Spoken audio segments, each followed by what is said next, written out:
Welcome to another episode of the Headlight Restoration Pro, where I'll be showing you how the Chemical Guy's Headlight Restore holds up in a live test. And of course, Wow! comes out looking like this, prepared to be amazed. Check it out. The original Headlight Restoration Pro method, implementing a different polish. Live on scene.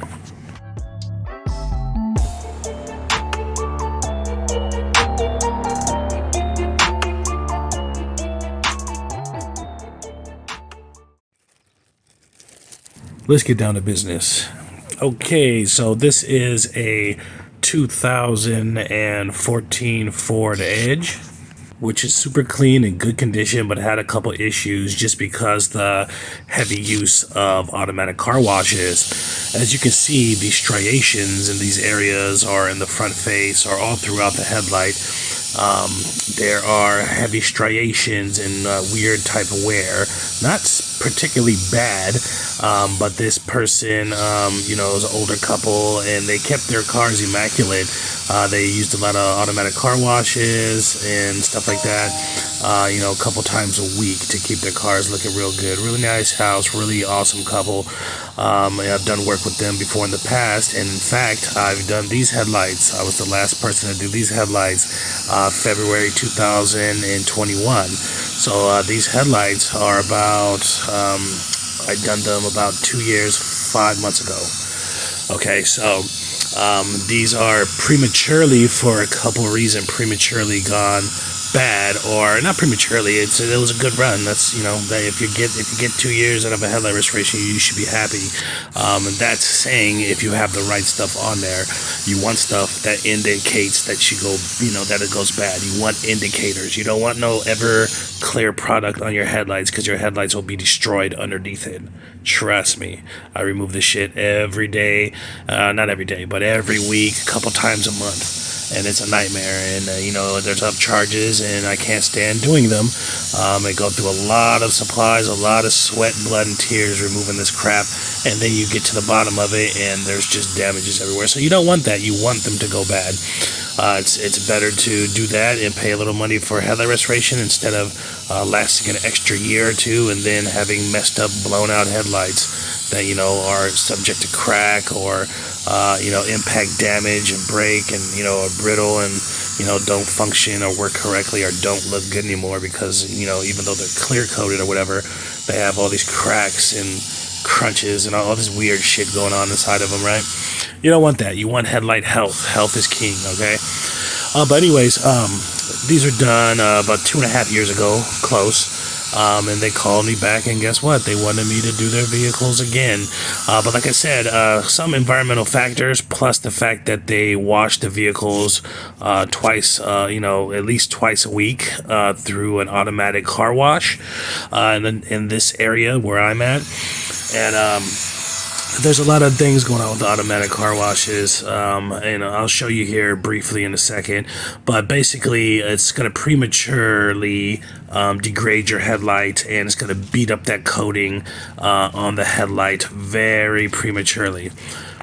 Also, little things like a huge thing, believe it or not, the location of their house. I had to explain to them they enjoy like parking their vehicles facing the street.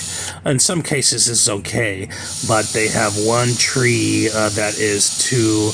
Let's say or if you're looking at the house to the right of the house, it provides zero protection the way their house is located. So what's happening is the sun is coming up, it's beating those lights from morning till night, until it goes down from dusk to dawn. Okay, and I'd explained to them there too, if you wanted to preserve your headlights a little bit longer and make these things last, these two things could either slow down or change. And you know what they told me? You do great work. I don't care. Just come back and do them when it's time to be done.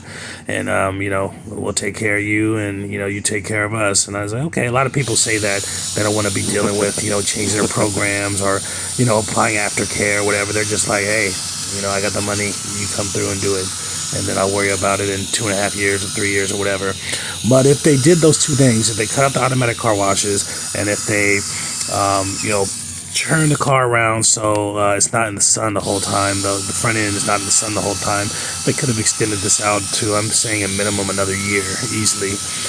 But anyways, you know, it's lifestyles. You got to do what you got to do, and you know what you like. And if it's easier for you, do it. You know, technically, I would do it the same way. If I could just pick up the phone and call me to have me do my headlights again, yeah, I would do it. You know, I don't care. I wouldn't give a shit.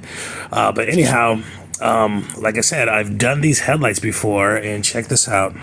These pictures here, this is it before I did it, and this was it after I did it, those 2.5 years ago. And here's another picture here. This is before I did it, the first time they're ever done. And here it is, the finish. And I've done these before. You know, these two that I did before are, everything is the same. Of course, I'm more skilled, of course. You know, I'm going to get better and better every month, every year, every week. You know, I'm going to be training, I'm going to be doing more, whatever. I'm more skilled now. Okay, so I'm always interested to see, even though that was the shit I just saw there, I just showed you that, they came out the shit. Of course, they were in love with it, they were happy, they looked amazing. But I'm always curious to see these comparisons, to see how much I have evolved as a professional headlight restorer. And we're going to see in the end, the only difference is the time. Of course, I'm going to be better. And also that I used the 3M headlight, hard lens cleaner on that method, in that headlight restoration method that I did back then. This method that I'm using on this is the same, except we're going to be changing that out for the Chemical Guys Headlight Restore to see how it is going to hold up in a live test. And here's the thing, I don't advise people to experiment on other people's cars unless you know it's going to go correct to a certain extent. Meaning, like, I'm doing everything the same thing I do, I'm just trying a different product. And here's the thing, you can do that, but you got to be willing to know if they call you in a month, they call you in a week, they call you in a year, like this shit, my fucking light turned purple. What the hell did you do? Or my light exploded or whatever or something, right? You got to be prepared to take care of it, okay? Nothing like that's going to happen, but if something weird happened, if it turned a weird fog or something like that, it'd be nothing. I'd come right back out and I would take care of it on the house. I'm prepared to do that. Okay, so I keep just keep track and know, these are my people. I've dealt with them before, so I'm gonna come back. I'm gonna take care of them. It's gonna not even be an issue. So you just got to be prepared for that. You should never do any kind of test on a live customer's vehicle unless it's just like changing a product or testing out a product, and then if it doesn't work out on scene, you can switch back to whatever you were doing. Okay, as long as you can test and rescind it, or take it back and do it the other way you were going to be doing it, or another way, or whatever. And whether it be on scene or like later down the road. Okay, so anyways, let me show you a little excerpt about car washes here. And this video is now streaming right here. This is where this clip is from. Check it out. Why do headlights go bad? Number 1, ultraviolet light. Number 2, direct impact. Number 3, design defects. Number 3.5, improper sealant method. Number 4, bugs. Number 5, poor vehicle hygiene. Number 5.5, benefits of washing a vehicle. Number 6, drive-through car washes. Number 7, the importance of aftercare. Although there's more, these are the major issues of why your headlights go bad. Okay, we're going to skip right into number 6 here. Drive-through car washes. When you're driving through non-touchless car washes, they have foam rotators that rotate and clean the sides, fronts, and back and top of your vehicle. Not all these parts are equal. The front of your vehicle gets bombarded a little bit heavier than all the rest of the areas. Primarily the front sides, where 99% of vehicles' headlights are located. Even if the car wash is using scratchless foam pads, that is all dependent on how well they keep up their pads and who's washed your car before yours, which is usually dozens if not hundreds. Those pads get soaked with granulates and particles from the other vehicles and wash their vehicles before yours, scraping into your headlight coating and headlight, and even more. Slowly slowly over time, eventually diminishing your headlight coating until they start to look something like this. See those striations there and the absence of any kind of clear coat, and it's actually digging into the actual material of the headlight, the plastic. This is from years of drive-through car washing, and without that UV protectant there, the sun will just eat that plastic up. Which brings me to my final. Okay, there you have it in a nutshell on what's going on with these headlights and the car washes. This is a common problem. I don't hate the car washes. They're good for quick convenience, but with the quick convenience has an increased need of maintenance to protect it from it getting jacked up, and also just because it gets jacked up. You gotta need to address both situations there sooner or later. And if you don't want to deal with that, you just can't use these things. But I'm not hating on them. They bring me lots of business. It's very common that people's lights get toasted, and the same thing happens to your vehicle. It's just slower because the 2K clear or the clear coat products that are closer to a 2K clear on the paint on the surface of the vehicle is 10 times harder than the stuff on a headlight, even from the factory or even whatever. And I know you're saying, oh, well, why don't you put 2K clear? It's good because it's hard. People think that it's hard because it lasts longer, but both of those things are potentially and more than likely a cause for some really fucked up headlights. Okay, I was just explaining to somebody in the comments. Every once in a while, I get a guy who, I get a lot of motherfuckers who don't know shit, and they're on here trying to act like they do, and then I just have to explain to them, not trying to be big-headed, but just trying to explain to them, like, look, you might want to look around and do some research, pick up a book, or, research on Google or something before you get on here doing this shit, because I've already done it for years, so it's like they try to get on here and put their 2 cents in, and it just looks stupid because it's not factual and it's not what it is. So anyhow, but there is some guys out there that know stuff, but that just get it a little bit twisted. I just had to explain that to someone today. Was talking about the fact that I use glass cleaner and this and that, blah blah blah, and ammonia, whatever. And I was explaining to him, well, there's another step after that. There's 2 more steps. One of the steps, which would be, pretty much a purification step of 7,000 RPM. And I told him, okay, if you don't think that is a purification step, or you think that any kind of residue can hold up behind that, ammonia residue or whatever, can hold up after 7,000 RPM, I say, put 7,000 RPM on, with the pad, and touch your hand for a half a second. Yeah, you're probably going to be going to the hospital.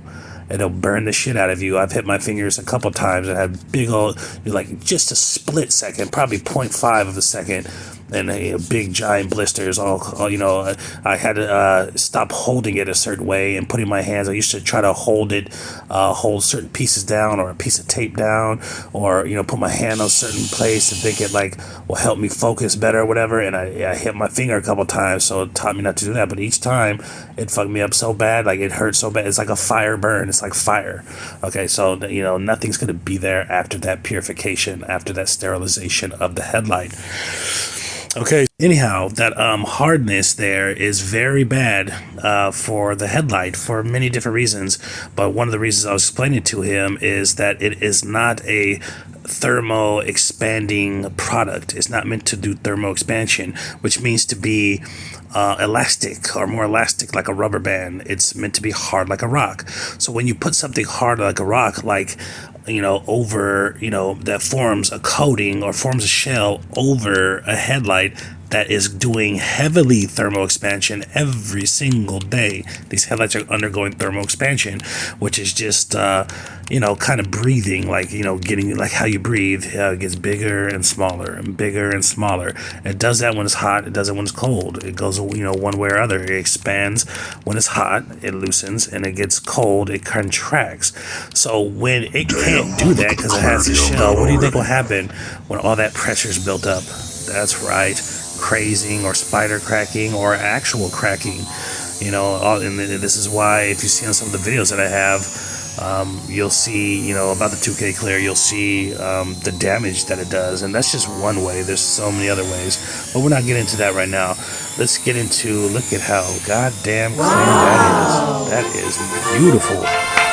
That is beautiful. Look at this. This product is amazing for this step. I'm still getting the hang of it just because it's so different. It's a little bit more dense than what I'm used to, but at the same time, it obtains or contains a shitload of oil base, which is really good for these headlights. I'm telling you, oil base is the way to go. Why? Because it's kind of like, I don't know, how would you say, if you were to skin graft, you know, somebody, what would you want to use? If you got in a motorcycle accident, you need a skin graft, what would you want them to use? Plastic, paper? I mean, what? You'd want them to use skin, right? Okay, so headlights, believe it or not, are oil based. They're made from oils. Okay, they're a composite of different oils that have been cooked and made into a certain plastic and then heated up and then pressed out again. They are oil based. They're made out of multiple different kind of oils, natural oils and some unnatural oils. That's what polycarbonate is, and most plastics are. They're a chemical based, oil based substance that is pressed into these shapes. Okay, so it's almost like what it needs. And like I said in some of these other videos, you know, check this video out here, and this will give you a lot of insight on it, that you know, putting these pockets or filling these pockets in with this oil base, these microscopic pockets, is the way to go, is why you get this utmost clarity. It's the reason why WD-40 works on headlights, or DEET halfway. DEET works, and you know, and stuff like that, or these crazy gimmicks will work for a second. But these oils that they're using inside of these products are going to work a lot longer, especially when you seal over them. And now, don't get me wrong, you can't touch this and feel anything, but those pockets, those microscopic pockets, still have that oil residue in there, which is why this is so damn clear. Okay, one of the reasons. Besides that, it also allows you to obtain a higher level of heat when you are in that 7,000 RPM, when you are going on that hot RPM. It allows you to boost up the heat and obtain the heat without burning. Okay, and if you don't think you know, these headlights need a level of heat, which is one of the biggest things or biggest no-nos when you're wet sanding. It's just, it takes all the heat away. Okay, that's why wet sanders typically don't have clear lights at this point, or as clear lights as me when I'm finished with my product. But anyhow, they need heat. And if you don't think so, when you see these actual lights be pressed, it's like a bunch of chunks, a bunch of pieces, a bunch of, you know, little balls of, you know, they don't look clear. They're like foggy looking or off clear looking, and they put them in a mold. That's what's called injection molded plastics. Okay, even though it's called polycarbonate, is a form of plastic. Okay, but injection molded plastics, you know, they melt them down. They put those granulates in there. You know, those little chunks, melt them down, and they shoot them into a form and press them, and then they cool them off. And what do you have as a headlight? That heat pushes out this clarity like this. Okay, or enhances it, shall I say, or makes it come, you know, together and be cohesive. But look at this headlight. This is ultra attractive, and being firsthand as a person to see when I first did them versus to where you know, with the 3M versus to where I did them now, it is extremely a better job. And even the customer came out and was like, oh man, this is even better than the first time.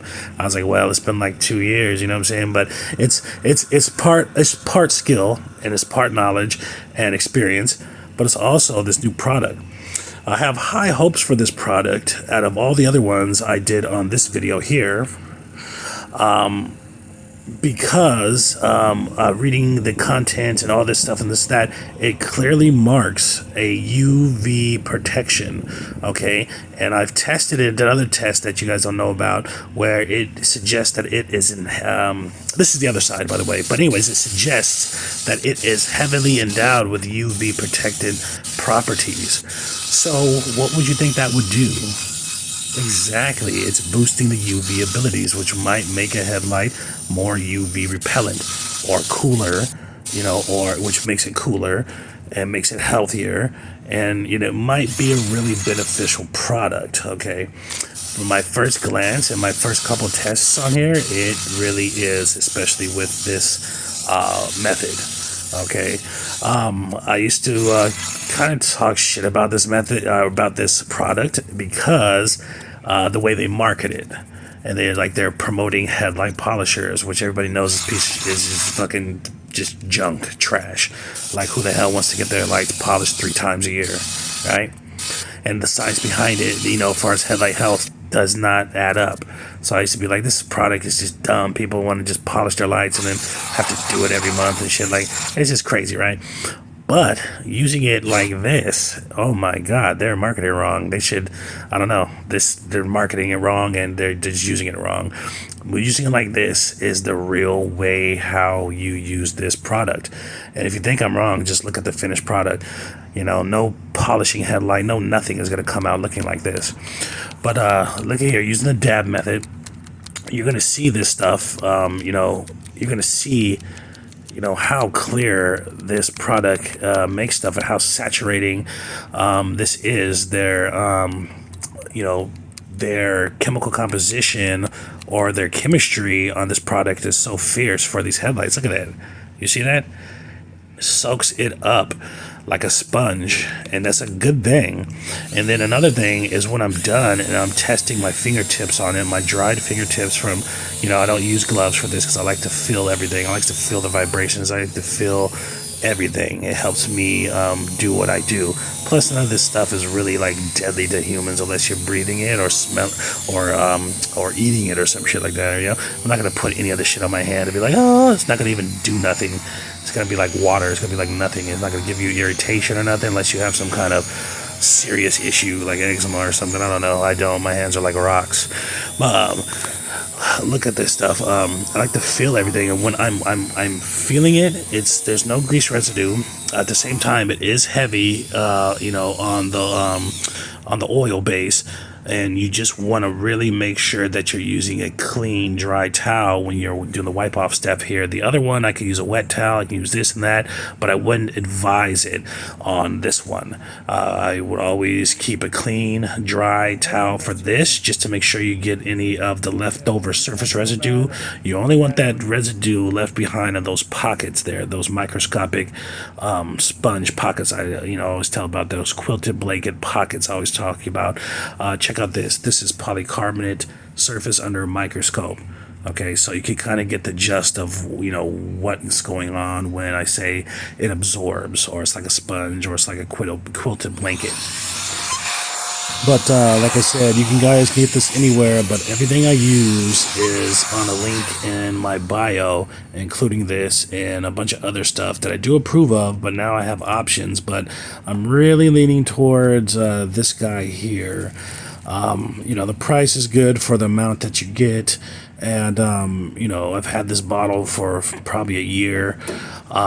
It's pretty good. I got it for testing and to do a test with it or whatever, and never got around to it, and just decided to try it one day like this, and it blew my mind. But I'm showing you guys here the 3M 6001 black mask is preferred for something like this. You can use the pink cartridges, but they jam up and gum up a lot, and they will start getting vapor through them. This one here is just specifically designed for organic vapor. Out of all the stuff that you're using in these products, this will tear you up the most. It's a very, vaporitic or vapor heavy product. Okay, it's using an oxygen exchange, which just means like a kind of like evaporation type of drying. Okay, like super glue is why super glue uses like an oxygen exchange. That's why people blow on it or whatever, or they fan it or whatever to help it dry faster. Okay, this is science. So it kicks off a very fine particle. Okay, It's very strong, very stinky, just like super glue. Okay, this is part of the reason why this product dries so damn fast. What you want with a headlight restoration product, you always want it to dry fast. Even if you were in a paint booth or whatever, and you were inside of a building doing this, you would want it to dry as fast as you can. Any painter or any person that says they don't want it to dry is a fool. You're just talking shit. You're lying. To paint a car, you want it to dry as fast as you can. That's why they use heaters. That's why you use this stuff. With this, the best method I found out, I used to use a UV light. I used to use, heat guns when it was cold. I used to do all kind of stuff. But the best method through, my investigations and studies and stuff like that, and all that is air dried. You gotta air dry. The first best method is forced air drying. The second, air drying.